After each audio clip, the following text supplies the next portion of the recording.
Hey guys, Curious Hobbyist here. Welcome back to my channel. Today, I'm going to show more of my ISO illusions making process.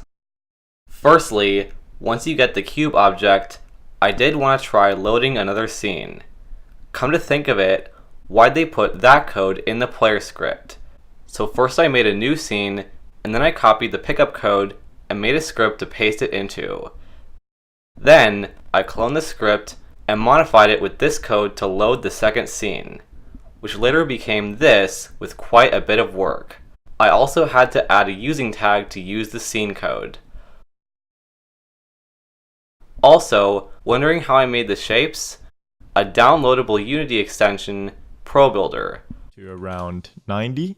I'm going to rotate it, move it over. Let's change the height to 1. And I actually think that looks pretty nice. I'm then going to hit build stair. And I hope that you're starting to see just how easy it is to quickly create levels with this tool.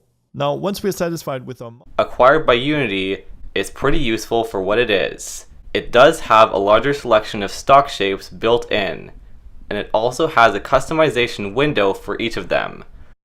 Select the New Shape option, and a window appears with customization options. It also has a drop-down for shape selection. I use the stair and pipe shapes. The stair shape allows you to choose a number of stairs and add curvature.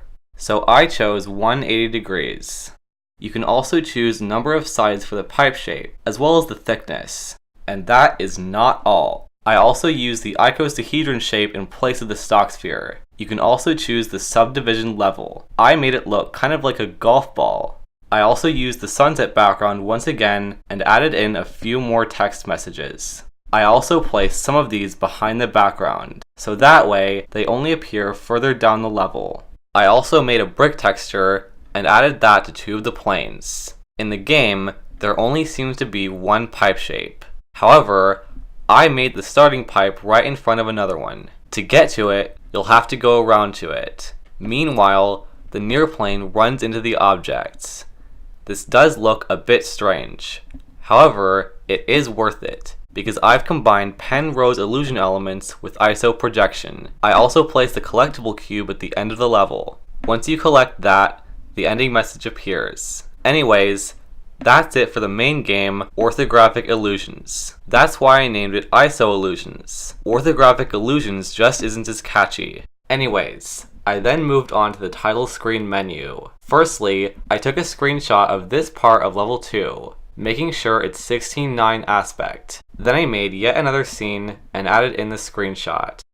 By the way, here's how to show photos as they are. Select one inside the project.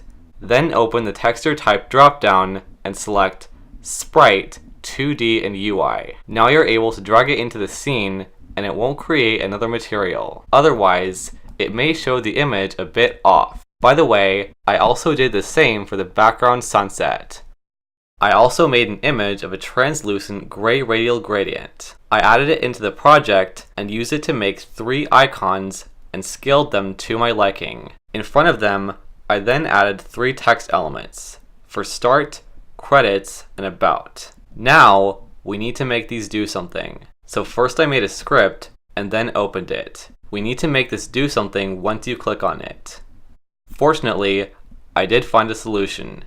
OnMouseDown and its related functions can detect a click on a collider or a GUI text element. Similarly, we can make it do something more exciting.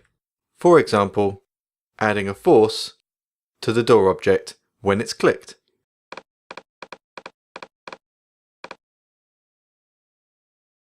Simply add a void called OnMouseDown. Now, add in any code you want. In my case, I want to switch to another screen. So I made 2 variables. Then, inside the void, I moved the camera by X and Y on those variables. Once built, I'm now able to edit the values in the inspector. Now, in order for this to work, as I saw in the video, I will need to add collision. Here's how you do that. Select the Add Component option. Then go to Physics 2D and choose a collider. These are rectangular icons, so I'll choose Box Collider 2D. As you can see, is automatically set to the size of the image, so I don't need to do this. Now, clicking on the collider moves the camera by the two values. The function only detects it if there's collision. However, I do need added text screens. So first I made a white plane and scaled it the same length of the main screen. I also made the camera the same length of that. I then made black text in front of it for credits. I later did the same thing for this about page. Then, I set the values to move the camera squarely to the other screens. Next I made an arrow icon and made copies of it. I put them around the edge of the camera frames on those pages. I then added collision, added in the mouse script, and set the values. Also, I've set this up for a 16:9 game, so be aware of your game's aspect ratio. For start game, I cloned the mouse script and made it load the first scene.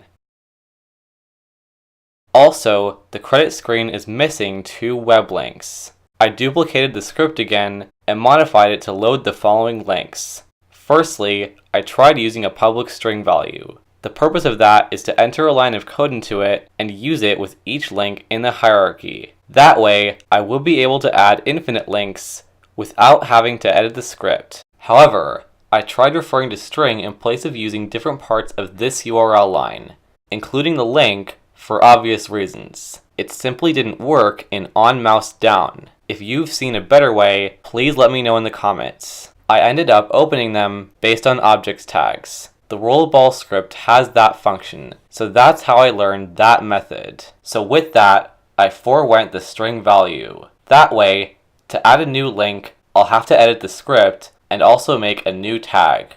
However, I don't need to copy the script for each link, which also saves on data to some degree. I also took screenshots of where I was linking to. These places were Paint Pro from Mac App Store, the application I use to make the images, my YouTube channel, which you're on right now, at least most likely. I also linked the font I used in the About screen. By the way, I made it. To do it, I used a tool called FontStruct.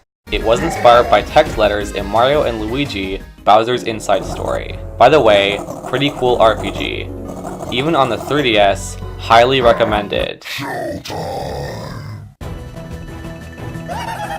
However, to make it more unique, I did make some letters more resemble a Eurotechnic font.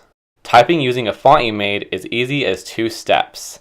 Install it, and then open a typing app. Pretty cool experience.